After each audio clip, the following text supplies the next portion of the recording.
ሄርሜላን ስለማገት ሄርሜላ ከኛ ጋር ይገናኛል። አንቺ የጠፋሽበት ምክንያት ችግር መፍጠር አይችልም። ወዳጅ ሲሆን ነው ችግር መፍጠር የሚችለው። ምክንያቱም ዛሬ መጥቼ ይህን ነገር ስነግርህ አታምነኝም። ምክንያቱም ጠላት ነው ብለህ ስለምታስብ። ግን ይሄን ነገር ዛሬ ከነገርኩ በኋላ እውነት ሆኖ ስታገኘው ወዳጅ አድርገህ ነው የምታስበኝ። ከዚ በኋላ ነው ስራው የሚሰራው። አሁን ምን እንደምናደርግ ታውቂያለሽ? አሁን አገናኙን ችግር የለም ብለዋል አይደል? ሁላቸውንም አገናኛቸውና ያለውን እውነት እንደዛ ቆመን በዚህ ልክ ለሄርሜላ ያለው ነገር አይሆንም ነበር። ተረዳኸኝ? ሁለታችሁ አንድ ላይ እንድትሆኑ የሚፈልግ ሰው ይመስላል፣ ግን አይደለም። በጣም አይኑን አይተህ መረዳት ትችላለህ። እያንዳንዱ ነገሮች ላይ ምናምን ለሄርሜላ ያለው አመለካከት የተለየ ነው። ሩታማ አንተ ወደ ቤት እንድትመለስ ነው አሁንም ፍላጎቱ። ገባ? ሁለታችሁ አንድ ላይ ሆናችሁ ከምታይ ሩታን ትመርጣለች። ገባ?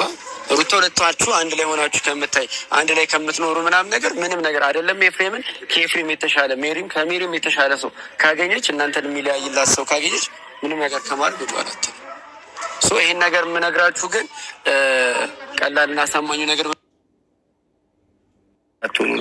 ቤትም ሆኖ ደግሞ ጠርቷት ሄርሜላም እንድታውቅ የተደረገበት ምክንያት ደግሞ ያ ነው። ገባ? ለሄርሜላ ኢንፎርሜሽን እንዲደርስ ተደርጎ ነው።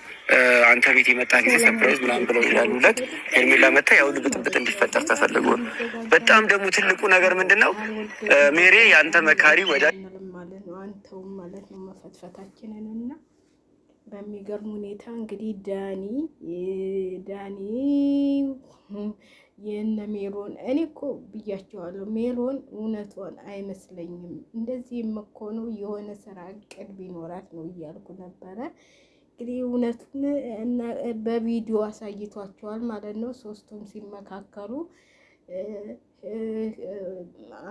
ማነው ስሙ ወንድምህ ሄርሜላን ይወዳታል፣ በጣም ነው የሚያፈቅራት ምናምን እያለው ነው። ኧረ ጉድ ፈላ ዘንድሮ። ኧረ ጉድ የዘንድሮ ነገር እሱ አልታወቀም እንዴ? እሷ ምንድን ነች እና ነው እንትን የምትለው? እና እቅዱ ሁሉ የሩታ ነው። እቅዱን የምታወጣው ሩታ ነች። ሩታ ደግሞ የእሷን ለማለቅ ነው። እስቲ እሱስ ወደዳት ሄርሜላን። ሩታ ምንድን ነው የምትፈልገው ሲለው የምትፈልገው አንተን ነው እንዴ ያብለሽ ምን ሆና ነው?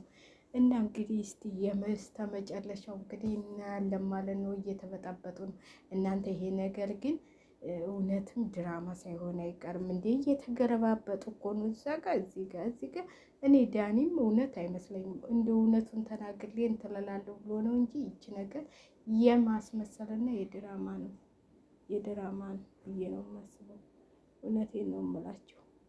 ስለዚህ እኔ ትክክል ነው ብዬ አላስብም ማለት ነው።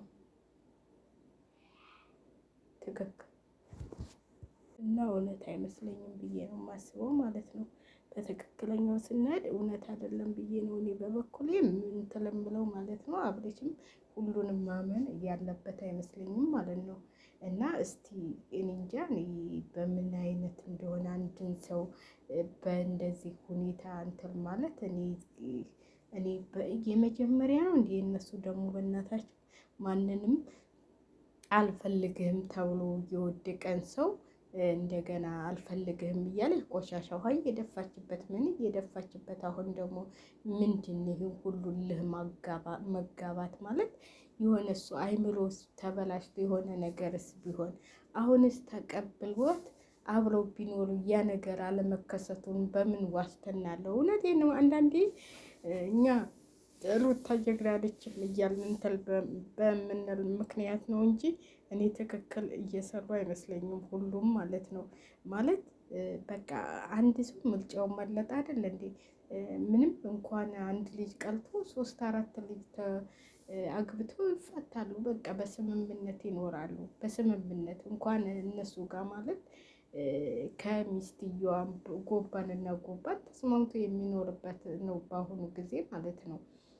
እና እኔ እንደዚህ ጥሩ ነው ብዬ አይደለም እንትን የምለው ማለት ነው። ብዙዎቹን ታያቸዋቸው ተተፋቱ በኋላ ሲጠያየቁ ለምሳሌ እኮ አንዳንድ እንትኖች እኮ አሉ። አሁን ለምሳሌ እንደው ከሌላው ከሩቅ ሳነድ ንዋይ ደበበን ተመልከቱ። ንዋይ ደበበ እንግዲህ ሙዚቀኛው ሁላችንም እናውቀዋለን እና ከሚስቱ ጋር ከተፈታ ቆይቷል። 2 ልጆች ነበሩት። አንዱ ሞተ መሰለኝ፣ ሞቶበታል ማለት ነው። አሁን ሌላ አግብቷል። ከኢትዮጵያ ከአሜሪካ ስትመጣ የምታርፈው ከሱ ሚስት ከሱ ቤት ነው እና ተስማምተው ነው። ለምን ልጅ አለው፣ የማይፋቁ ልጆች አሉት፣ እዚችም ልጆች አሉት። ስለዚህ በትክክለኛው ተፋቅሮ እኮ መኖር ይቻላል። ተጣልቶም እኮ ተላልቆ መኖር ይቻላል። በቃ ምን ይህን ያህል ምንድን ነው? በቃ እኔ ለምን አልተመለጥኩም? መልጦች ነው እኮ ያገባሽ፣ ግን አንቺ አላወቅሽበትም። ከመጀመሪያው ድራማ ብላችሁ የገባችውን ነገር ነው ትርምስምሳቸውን ያወጣችሁት። ከዛም በኋላ እኔ ሁልጊዜ እምላችኋለሁ አብርሽ ይቅርታ እየጠየቃት ነበረ፣ ይቅርታ እየጠየቃት ነበረ። እኔ ራሱ እንዴት ያንን ተንበርክኮ ሁሉ ጠይቋታል። እንደውም ሄርሜላ አብርሽን ተንበርክካ ለመነችው፣ እሱ ደግሞ ሩታን ተንበርክኮ ለምኗታል። እርጉዝ ሆና ይቅርታ አድርግልኝ ብሎ ያን ሁሉ ገፍትራ ጥላ በሰው ምክር ከመጀመሪያው ጀምሮ ሩታ ከጎኑ ያሏትን ታምናለች ማለት ነው። እሱን ነበር ማመን የነበረብሽ። አሁን እዛ ጅብ ተጮኸ ውሻ ጮኸ የሚባለው ጅብ ተሄደ ውሻ ጮኸ የሚባለው ነገር በአንቺ ላይ መጣ እንዴ? ስለዚህ ተይው በቃ የራሱን ህይወት ይኖርበት። እኔ አንዳንዴ ሰው በጣም ይገርመኛል። ሁላችንም ህይወታችንን ማስተካከል እየቻል አንዳንድ ስህተቶቻችንን ማስተካከል እየቻል ስህተት በስህተት ላይ እንጨምራለን ማለት ነው። እውነቴን ነው የምላችሁ። ይችን ነገር ሁላችንም እንትን ብንላት ጥሩ ነው ብዬ ነው የማስበው። ለምን መሰላችሁ? ስህተታችንን በስህተት እንትን እየደመር ነው ስንሄድ ማለት ነው። ያ ስህተት እኔ በፊትም ብያችኋለሁ፣ ወንድ ልጅ ተቆለተ በምንም ነገር ሊመለስ አይችልም ብያችኋለሁ። እኔ መጀመሪያውኑ ለምን መሰላችሁ? ብዙ ነገሮች እኔ በእኔ ባይደርስብኝ በብዙ እህቶች የደረሰው እና በብዙ ወንድሞች የደረሰውን ነው። እኔ በጣም እንዴ ኧረ ተው። እኔ ከኛ ከራሳችን እኮ ከቤተሰብም መማርም ይቻላል። ተጋብቶ ተፋቶ ስንት ሰው ነው አብሮ የሚኖረው አብሮ በአንድ ነገር። እኔ ግን አላውቅም። እነዚህ ደግሞ አዳዲስ ያመጡ ፋሽን ነው መሰለኝ። እግዚአብሔርን እውነቴን ነው የምላቸው። አሁንስ አስጠልታችኋል። እኔ በትክክል ነው የምነግራችሁ። በጣም ነው ያስጠላችሁኝ ማለት ነው። ማለት የሆነ በቃ ስህተታችሁን እየጨማመራችሁ መጣት በቃ ያውን ሄርሜላ እንግዲህ በቃ በፍቅር ያዘችው። ምን እናድርጋት እንዴ?